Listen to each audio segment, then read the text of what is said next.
Well, today's the day that we start to fix the pepper machine.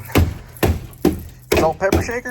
Yep, that's a lot of weight. Yeah, clean it out.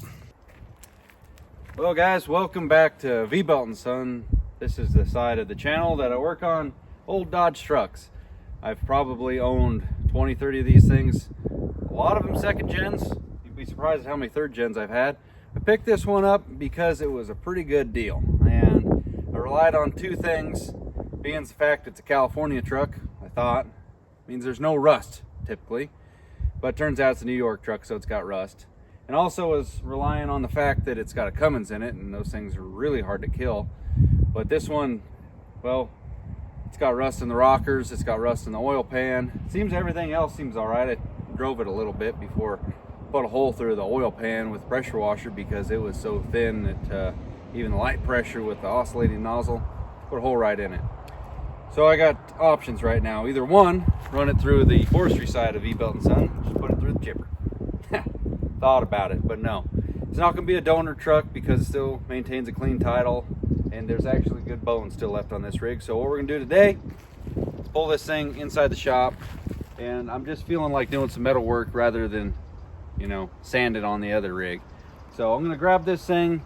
Doesn't have any oil in it because the oil pan's got a hole in it. Drain that sucker out. I'm gonna grab it with the Mechalec. We're gonna pick this thing up from the back, scoot it on into the shop.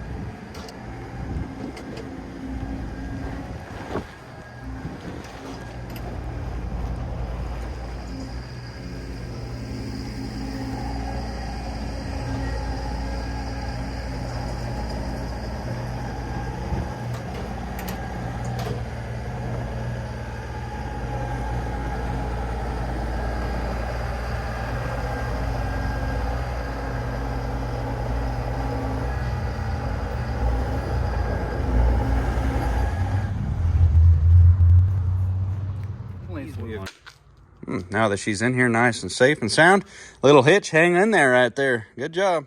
And this would honestly be the point of slap a bed on it and this thing would go on to its next owner if it was a typical kind of a deal.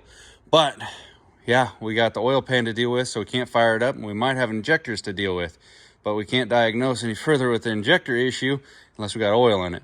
So we got to fix the oil pan, and I'd like to put it on the lift to do that, but we got a bad boy in the way, so I ain't gonna mess with that. But we're gonna tackle this right now. The unfortunate rockers have died. How you fix all this is you gotta cut it all out. So from here down, gone. So I'll just cut that one out, and here we gotta go a little bit farther up to deal with that. But somebody had tried to cover this up in a previous life. I believe this truck's been repainted before, and you can see the Bondo right there. So they just tried to cover it. I can't cover this with Bondo.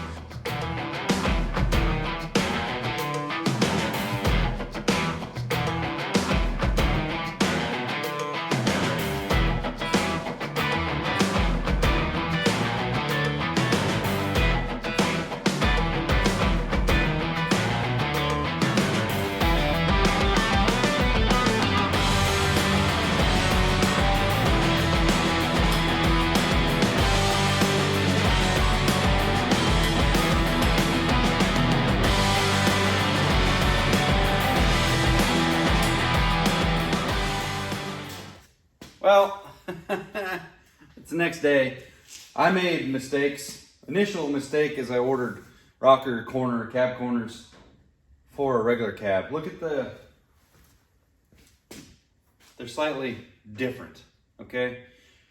And I thought, to punish myself, I'm gonna go ahead and finalize and do all the metal work, and just hours would be spent just trying to customize that little bend to match where the door goes in. And then I thought, you know what, I'll just return these and get the right ones, because I paid 75, 80 bucks or whatever for them. Then I realized, put a screw through that one, 2 locations I got screw holes, so I can't return them now. So I did the really mature thing and just went online and ordered the correct cab corners. And since I gotta reshape the underneath rocker and the outside one, I thought for 150 bucks additional, I might as well just order new factory rockers. I know somebody already told me that and I made fun of it, but it's not as simple as just drill out, you know, spot welds up in here.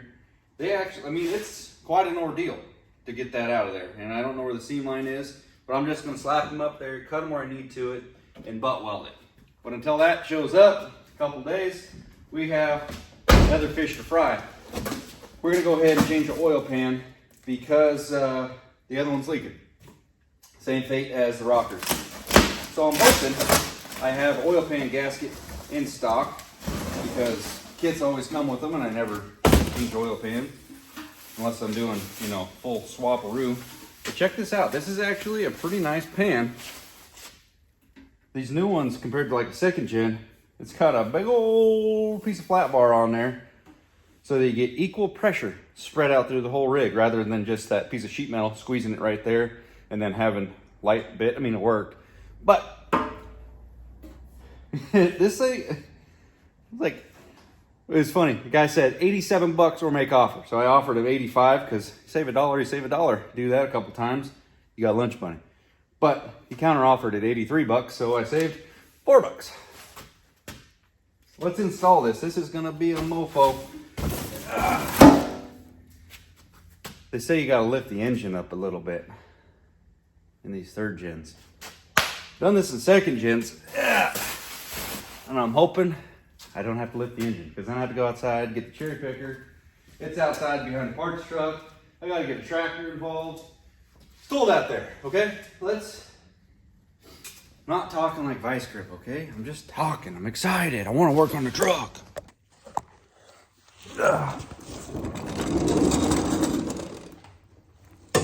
Check this out. You guys know these Milwaukee. It's the small 3/8. It doesn't have a lot of power, but it's super handy. Watch. One pinky.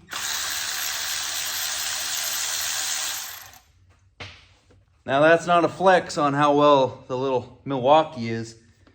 Found a receipt inside this truck saying that they did oil pan gasket. They've had the oil pan off. Did the gasket within the last couple years. And it is rotten. They should have just swapped it. For 80 bucks, it was like a $1,200 bill that they charged the guy to swap it out. And then even tighten the bolts. I could barely even get the socket onto that one and it popped it free. Like I was at a pretty severe angle. Those things were loose, but that's not where our leak's coming from. Well, there was more oil in there than expected, being that it leaked almost what looked like 3 gallons out, but even a little bit went a long ways. And I see what you guys are saying, but you can't get one of these suckers out unless you lift the engine.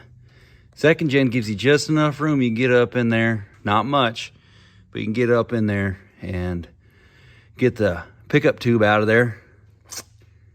Not gonna happen here. So I gotta get the cherry picker, but I think I'm gonna redo my oil pan situation down here in my drain bucket because it's a bolt. And you guys are gonna like how I'm gonna get my cherry picker out of its location because it's not a good spot. Okay, just to give you an idea, front door of the shop. This is my little alley on the side. That's the 98 chassis, Cummins, everything that was underneath the crew cab. This is the drainage ditch from everything, from the slope, road, all of it. So it's kind of swampy right there. And I don't want to move that to get a tractor back here. Just getting a tractor back here kind of make it rough. So we got the side by in my little trailer. We got to get that sucker loaded up. Get off of me, stick. And hopefully we can go out the back trail. I have to lock her up. This thing was an old jet ski trailer. Still got the winch. I've used this trailer for more than you know. It's going well. Boone's barking at something over there. It's kind of funny though. I have this little guy, but I don't got a receiver to put it in. Hindsight. But at least we got this. I wouldn't be getting this up there without this. As long as it stays on the ramps. What'd I just say? We're gonna send it. We'll figure it out. Oh, is it binding up on? Oh, what? She got tight. Is that all it took? Get on now. Come on. Talk to me, baby.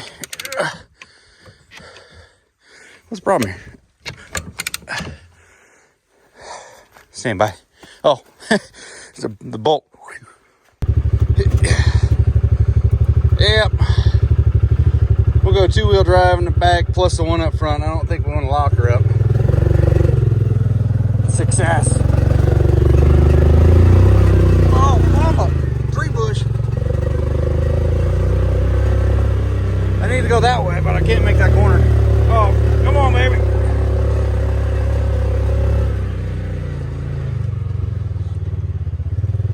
Should we just go around the pond? Oh, I can't. The prime tech's in the way. Son of a... This is a lot. Where's all this trash coming from? What in the world? What? Who's been littering on the back 40? What the hell? Dicks. Hey, if you litter, there's a special place in hell for you. Well, that hill gave me trouble, so we had to put her in all lock-up mode. I think you want Ricky Bobby. Oh. Come on, baby. Oh. Man, I made it farther halfway up the hill. What are we dragging? Oh, a trailer? Okay. Well, crap. Luckily, a cowboy put this thing here back in the 18th century. We've had to resort to other means. We almost made it, and then we didn't. That gal was. She had a busted up truck, but she said, hey, made it out of there. She's probably giving me the salute saying, nice job. Made it up a hill with a trailer. Good job. Might have pulled that post out of the ground about 4 inches, but it's all right. Big rig. You're right. It had to go down. Cherry picker got involved. Actually came out somewhat easy. Almost was able to squeeze it out without having to pull the straw, but clearly had to pull that, so I'm gonna have to go get that gasket because I think that's different. Shoot. But look at this. You see it? Oh. Now, on rigs that I've personally injured oil pans on, it's only one time. I was taking out a fence with a John Deere 110, and one of the T-posts didn't come out of the ground with the scraper box. It just broke it in half and went back over it. Stabbed it right into the oil pan, and that was a mother. That was even harder job to remove the oil pan on the 110 than this, because the drive shaft literally goes through the center of it. Figure that out. But in that particular case, I was broke, didn't have no money, and it was our rig, so it didn't make any sense to, go buy a new one. Didn't have the money, and it was a simple fix because we brazed it. But this thing is not going to be my rig. Not going to have it forever. It's going to go to a new owner, and I don't want to do a Mickey Mouse kind of a Band-Aid on this by brazing it. Plus, all this metal, if it's got one pinhole, I mean, that's a small little pinhole. But you see how many rust spots are all over this thing? Shoot, it's just asking for trouble. So, we got the new one. Why not? 80 bucks, and this one's actually better. Maybe that's a 6.7 kind of a thing, put that on there. But I'll double check, make sure this sucker's the right pattern and everything. It should be. It said it was for a 5.9 or 6.7. But we need a gasket. I don't think the 12-valve gasket's that one, so we got to run to Napa and give them about more than I paid for that. Oh, listen to the rain out there.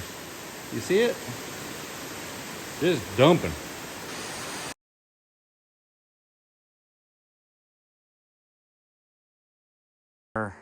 Well, I did not expect that not to have a gasket, but it kind of makes sense because the gasket almost costs as much as the unit. So if you go down there and you try to buy a 5.9 gasket and they don't have one, just tell them you want one for a 6.7. Don't tear it in half because this sucker's expensive. And they'll get you the one for the 6.7. And it's the updated one. whoo, she's got some blue lines on it. Gonna double check that. I have new fuel filter. That'll be for the next video of trying to fix the injectors. And I went with the best oil that you can get because this is a forced oil change. So let's double check, make sure this thing's the right one, which I'm pretty confident it is because I pulled the old one off of that one and the other vice versa. 6759 common rail is the same block except for the 5th gen, 4.5 gen. Just kryptonite, I mean graphite or something like that. Wrong pan, but yep, we know it works. Well, welcome to the Mickey Mouse Shuffle here. You gotta get your pickup tube on there, but you gotta make sure you got your gasket on there because that thing's pretty much a arrow through the middle of all of it. So you gotta get that. Make sure you get the one with the gasket. Don't use your old one. Make sure your old one's off of there. And we got 2 more bolts to hold up the pickup tube. Then we gotta line all this back up. FYI, I got the engine lifted up dangerously high. Probably 4 inches on this side.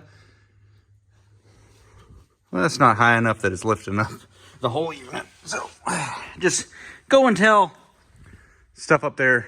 Look at the, yeah, she lifted. Well, I got too sauced up on Mountain Dew. Twitching now. Anyway, got it on there. Yes, I RTV'd the rear main seal housing and the front timing housing. That little gap, you gotta do that. Now we gotta just ease it down and hope it goes back in its home. The shroud was kind of protruding. It's still protruding.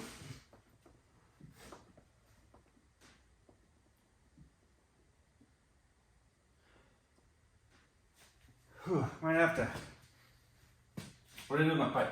Might have to move the engine bolt.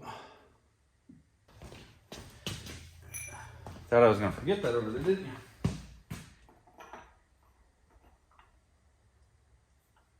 Let's try that again. Maybe. You wouldn't believe me if I told you that it was a washer turned just a little bit hung up. Hopefully she's all the way in and I don't have to mess around with this too much more. Just tighten the bolts down. Nope. Shoot. What the heck's it hold up now?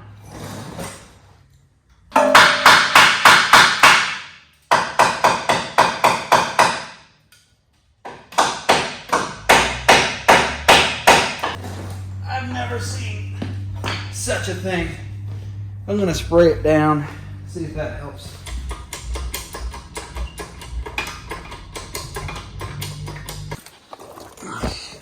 Well, I gotta say it felt kind of good getting all greased up again, but that is actually a good little job right there. I can kind of see where that $1,500, $1,200 oil pan gasket seal kit redo comes into play, but I only got like 2 hours into it. It's just kind of slow motion at times, and you know, make sure you get it right. Make sure you see your gasket sticking out, like I said earlier. There's aluminum housing on the back and the front, and where those surface together, you need to put a little RTV on both sides to squish up in there, just for precautionary measures. Whew. I'm gonna go ahead and drain the oil, fire this thing up. Wait, I already drained the oil.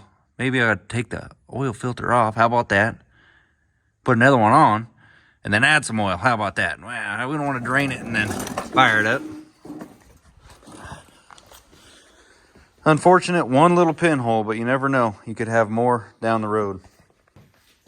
Well, the day's young yet. I'm still going to do a couple other things. We have to wait till next video for those. Simple-ish video on this one. We did some cutting up. Realized we ordered some wrong parts. And, well, we ordered the correct parts that will make life hopefully a little bit easier. At the end of the day, I'm really trying to keep the number down that I spend on this truck. The more I can do with my own 2 hands, the better. That way it's less money out of pocket. And i.e. the end result is more cash in hand rather than, you know, spending so much up front trying to make the same product. But, you know, you work with what you got. Next video, we're going to try and save these injectors. I think that's what the issue is, injectors, because I I think one's just stuck just a little bit. We're not getting good rail pressure right from the kick, and it's giving me a hard start.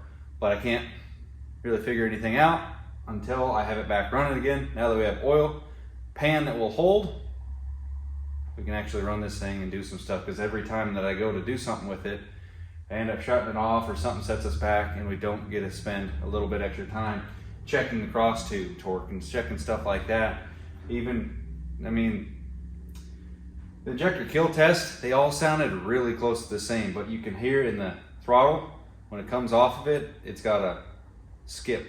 So we got something going on there. One's slightly sticking, and I think it's favoring sticking open just a little bit. So we're gonna go ahead and work on that in the next 5 minutes, but you guys will see it in the next video. If you guys done an oil pan gasket before, let me know. These common rails are a little bit trickier than a 12 valve or second gen 24 valve. Anyway, I gotta go find that Mountain Dew. We're starting to, it's only noon. See you guys.